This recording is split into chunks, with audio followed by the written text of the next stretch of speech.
Robert Audley was supposed to be a barrister. As a barrister was his name inscribed in the law list. As a barrister he had chambers in Fig Tree Court, Temple. As a barrister he had eaten the allotted number of dinners, which form the sublime ordeal through which the forensic aspirant wades on to fame and fortune. If these things can make a man a barrister, Robert Audley decidedly was one. But he had never either had a brief, or tried to get a brief, or even wished to have a brief, in all those 5 years, during which his name had been painted upon one of the doors in Fig Tree Court. He was a handsome, lazy, care-for-nothing fellow of about 27, the only son of a younger brother of Sir Michael Audley. His father had left him £400 a year, which his friends had advised him to increase by being called to the bar, and as he found it, after due consideration, more trouble to oppose the wishes of these friends than to eat so many dinners and to take a set of chambers in the Temple, he adopted the latter course, and unblushingly called himself a barrister.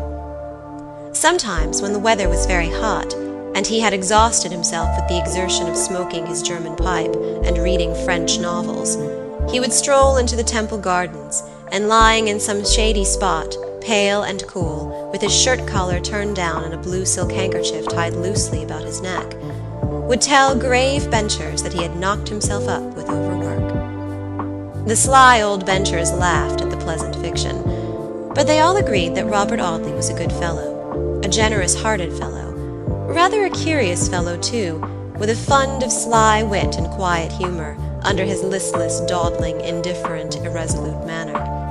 A man who would never get on in the world, but who would not hurt a worm. Indeed, his chambers were converted into a perfect dog kennel by his habit of bringing home stray and benighted curs, who were attracted by his looks in the street, and followed him with abject fondness. Robert always spent the hunting season at Audley Court. Not that he was distinguished as a Nimrod, for he would quietly trot to covert upon a mild-tempered, stout-limbed bay hack, and keep at a very respectful distance from the hard riders, his horse knowing quite as well as he did that nothing was further from his thoughts than any desire to be in at the death. The young man was a great favorite with his uncle, and by no means despised by his pretty, gypsy-faced, light-hearted, hoydenish cousin, Miss Alice Audley. It might have seemed to other men that the partiality of a young lady who was sole heiress to a very fine estate was rather well worth cultivating, but it did not so occur to Robert Audley. Alicia was a very nice girl, he said, a jolly girl, with no nonsense about her, a girl of 1,000. But this was the highest point to which enthusiasm could carry him. The idea of turning his cousin's girlish liking for him to some good account never entered his idle brain. I doubt if he even had any correct notion of the amount of his uncle's fortune, and I am certain that he never for one moment calculated upon the chances of any part of that fortune ultimately coming to himself. So that when, one fine spring morning, about 3 months before the time of which I am writing, the postman brought him the wedding cards of Sir Michael and Lady Audley, together with a very indignant letter from his cousin, setting forth how her father had just married a wax-dollish young person, no older than Alicia herself, with flaxen ringlets and a perpetual giggle. For I am sorry to say that Miss Audley's animus caused her thus to describe that pretty musical laugh which had been so much admired in the late Miss Lucy Graham. When I say these documents reached Robert Audley, they elicited neither vexation nor astonishment in the lymphatic nature of that gentleman. He read Alicia's angry crossed and recrossed letter without so much as removing the amber mouthpiece of his German pipe from his mustached lips.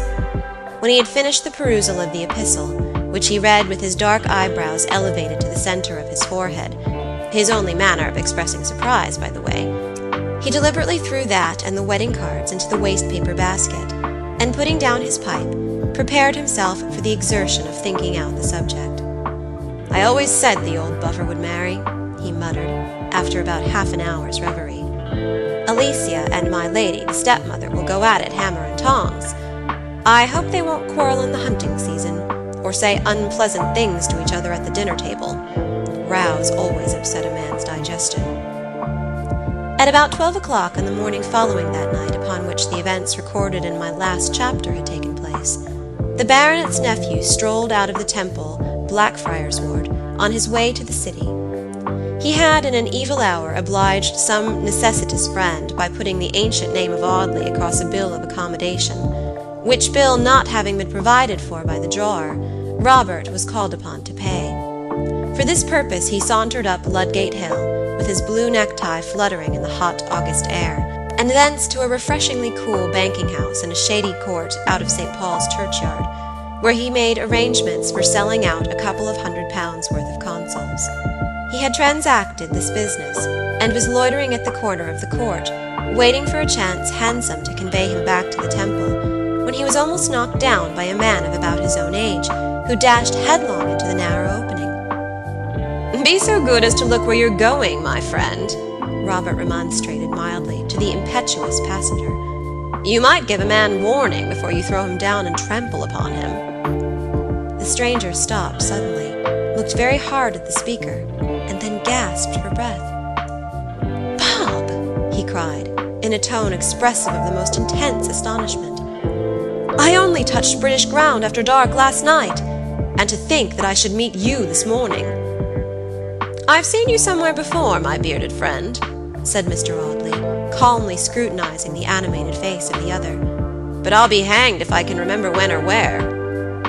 "What?" exclaimed the stranger, reproachfully. "You don't mean to say that you've forgotten George Talboys?" "No, I have not," said Robert, with an emphasis by no means usual to him, and then hooking his arm into that of his friend, he led him into the shady court, saying with his old indifference, "And now, George, tell us all about it." George Talboys did tell him all about it. He told that very story which he had related 10 days before to the pale governess on board the Argus, and then, hot and breathless, he said that he had £20,000 or so in his pocket, and that he wanted to bank it at Messrs., who had been his bankers many years before. "If you'll believe me, I'm only just left their counting-house," said Robert. "I'll go back with you, and we'll settle that matter in 5 minutes." They did contrive to settle it in about a quarter of an hour, and when Robert Audley was for starting off immediately for the Crown and Sceptre at Greenwich, or the Castle at Richmond, where they could have a bit of dinner, and talk over those good old times when they were together at Eton. But George told his friend that before he went anywhere, before he shaved or broke his fast, or in any way refreshed himself after a night journey from Liverpool by express train, he must call at a certain coffee-house in Bridge Street, Westminster, where he expected to find a letter from his wife. As they dashed through Ludgate Hill, Fleet Street, and the Strand, in a fast hansom, George Talboys poured into his friend's ear all those wild hopes and dreams which had usurped such a dominion over his sanguine nature. "I shall take a villa on the banks of the Thames, Bob," he said, "for the little wife and myself, and we'll have a yacht, Bob, old boy, and you shall lie on the deck and smoke, while my pretty one plays her guitar and sings songs to us. She's for all the world like one of those what's-its-names, who got poor old Ulysses into trouble," added the young man, whose classic lore was not very great. The waiters at the Westminster coffee-house stared at the hollow-eyed, unshaven stranger, with his clothes of colonial cut and his boisterous, excited manner, but he had been an old frequenter of the place in his military days, and when they heard who he was, they flew to do his bidding. He did not want much, only a bottle of soda water, and to know if there was a letter at the bar directed to George Talboys. The waiter brought the soda water before the young men had seated themselves in a shady box near the disused fireplace. No, there was no letter for that name. The waiter said it with consummate indifference while he mechanically dusted the little mahogany table. George's face blanched to a deadly whiteness. "Talboys," he said. "Perhaps you didn't hear the name distinctly. Talboys. Go and look again, there must be a letter." The waiter shrugged his shoulders as he left the room, and returned in 3 minutes to say that there was no name at all resembling Talboys in the letter rack. There was Brown and Sanderson and Pinchbeck, only 3 letters altogether. The young man drank his soda water in silence, and then, leaning his elbows on the table, covered his face with his hands. There was something in his manner which told Robert Audley that his disappointment, trifling as it may appear, was in reality a very bitter one. He seated himself opposite to his friend, but did not attempt to address him. By and by George looked up, and mechanically taking a greasy Times newspaper of the day before from a heap of journals on the table, stared vacantly at the first page. I cannot tell how long he sat blankly staring at one paragraph among the list of deaths, before his dazed brain took in its full meaning.